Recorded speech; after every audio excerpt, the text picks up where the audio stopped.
Going to the movies just got educational. Welcome back to Ozarks Tonight. I'm Heather Lewis. The Moxie Cinema has launched a visual literacy field trip for third graders in Springfield Public Schools. Executive Director of the Moxie, Mike Stevens, is here to tell us more about it. Thank you so much for being here. Excited to be here. This is pretty exciting for students at SPS. So first, what is visual literacy? Well, so I think of it in a way that kids get taught how to read, letters. They know how to talk, and then they have to get taught how to read words and books. And so in the same way in this 21st century where we're getting more and more of our information is coming via video, we're breaking down the different components of sound and image and giving kids some basic building blocks to understand how filmmakers, YouTubers, even graphic novelists create meaning using sound and image together. So how did this idea of a field trip come about?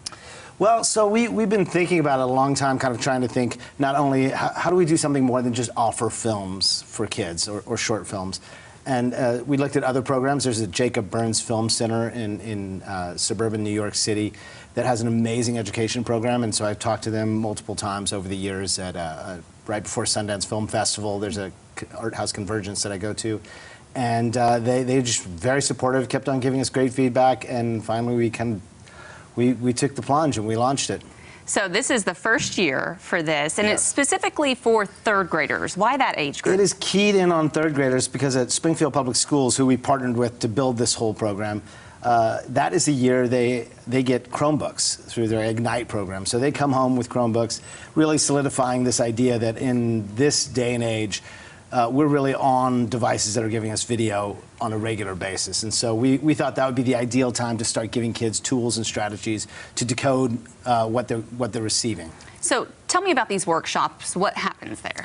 So kids arrive by bus, 90 minutes at the theater. We have a facilitator and a presentation where we have very few words, but mainly kind of engaging them in discussion, showing them a couple of short clips, giving them some ideas about what to look for, letting them see the clips again even, and then talking about it amongst themselves, have a little workbook that they can work on, and just trying to look at sound and say, what do you think of, why did the filmmaker use that particular creaking sound right there? Was it scary? Did it scare you?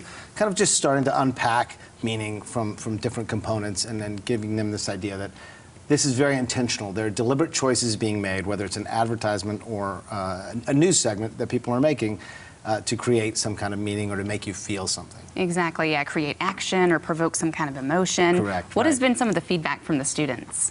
Well, all over the map. I mean, it's dynamite. Kids are so much fun. The responses you get are alternately super insightful, and you're like, how did they get that? They really they'll look at something. We have a still of Mad Max Fury Road, which is this post-apocalyptic adult movie, and then they will not have seen it and be able to say, he looks kind of crazy and that he's on some kind of mission, just from a still, putting together all the different things. You're like, wow, that is, and then they'll say, more popcorn. More popcorn, yeah. So you do get some popcorn with this. They get popcorn and juice boxes. It's kind of, we try to give them a little bit of, some incentive, yeah.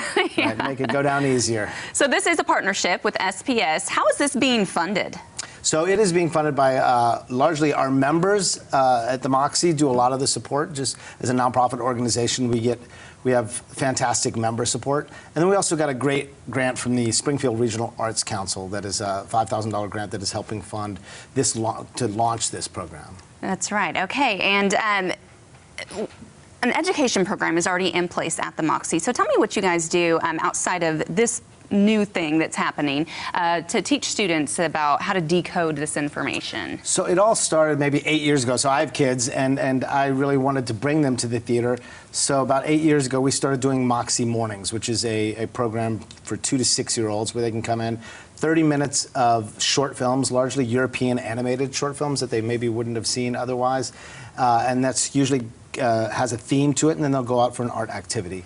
And that is free, and we've been doing that for 8 years and growing it. And then we created Moxie Flicks, which is free screenings of feature-length films for kids up to the age of 13. I mean, anybody can come, but it's really essential movies for kids to see before they turn 13.